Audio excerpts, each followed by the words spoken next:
Reuters, RecineIf Brexit means Brexit, then it stands to reason that football means football, right? At the end of the day, what could be more simple? Just 22 men chasing around a ball. Jumpers for goalposts. Football, innit? This summer, more football will be played.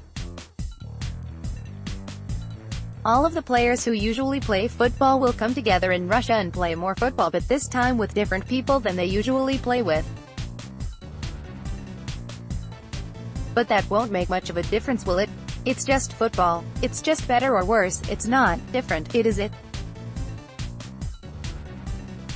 The evolution of the modern game, call it the slow march of progress or the relentless drip of capitalism, modern football has evolved even within the last decade.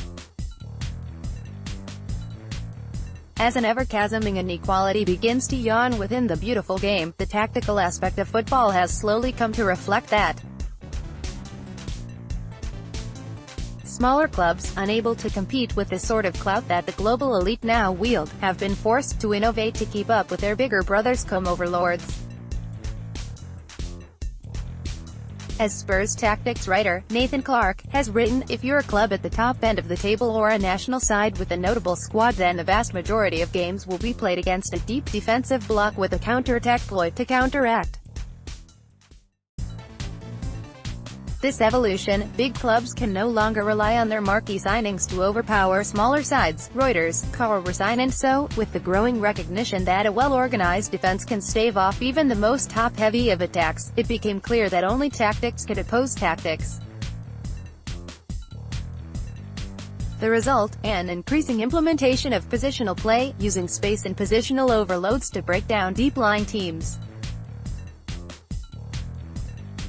In 2018, then, you cannot simply win the World Cup by throwing on a strong 11 of elite players and hope for the best.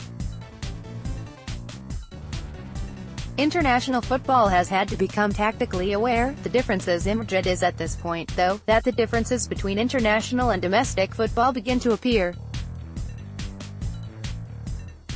The implementation of the various iterations of positional play is not something which happens overnight. Think back to the experiences of that high priest of positional play, Pep Guardiola, making the shift from the Bundesliga into the Premier League. With the weight of expectation on his shoulders, the Catalans' inaugural season was generally agreed to be a disaster, with the star-studded cast of the Manchester City squad failing to live up to their billing. Since then, however, as the City players have become accustomed to positional play, they have become one of the best sides the Premier League has ever experienced. Reuters, John Siblaytis, though, is domestic football. When it comes to international football, everything changes. No manager has the same luxury of time and exposure to his players to be able to recreate this sort of heavily tactical style of play. A balance, then, has to be struck between developing a team technically savvy enough to break down a deep-lying opposition, but also one with a clientele impressive enough to be able to beat teams through moments of brilliance. It is because of this that a much greater parity exists in international football between the teams at the top and the teams at the bottom. The English experiment, the English men's national team, offers a good example of this shift in tactical focus in international football. Since Gareth Southgate has arrived in the managerial hot seat, the emphasis has moved from that of the individual to the collective. Gone are the days of questioning whether or not Steven Gerrard and Frank Lampard could function as a midfield pairing. The whole is now considered more important than the sum of the parts. It is for this reason that Southgate has persisted with three at the back, playing Kyle Walker as his centre-back despite the fact that he is, by trade, more suited to a wider role. Reuters, RecineIf.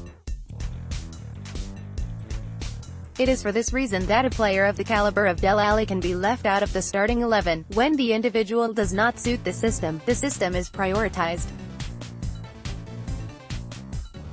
This is nowhere more palpably obvious than in Southgate's press conferences. Man City actually play a 4-3-3, but, for most of the game, they have three, with the left back coming in field. In a lot of their games he makes an additional midfield player, he stated before England's friendly match in March, so a lot of teams evolve to a 3 in their build-up. In the modern game is so fluid, you have to adjust and adapt tactically and transition in particular. All of the players we have, especially the central defenders, are capable of playing the system. They are tactically savvy to pick it up. What does this mean for the World Cup? International football is, of necessity, of a worse standard tactically than its domestic counterpart. Without the requisite amount of time to fully develop a coherent style of play in the short space of time that a national team has at its disposal, along with the fact that smaller teams are more likely to play more defensively, the result is a more raw form of the game often played with less sophistication. Of course, this does not necessarily mean a less enjoyable visual experience for the fans, although Euro 2016 was memorable for the relative turgidity of its football. But with the recognition that the system can mitigate issues of individual talent, how do you fit X, Y or Z in the same team? Expect to see England line up in an interesting way during the World Cup. And expect some surprise results as the underdogs unseat the de facto favorites who haven't managed to find their system that works for them yet. What do you think? Let us know by commenting below. Want to share your opinion? Why not write for us? Previous post, previous, next post, next.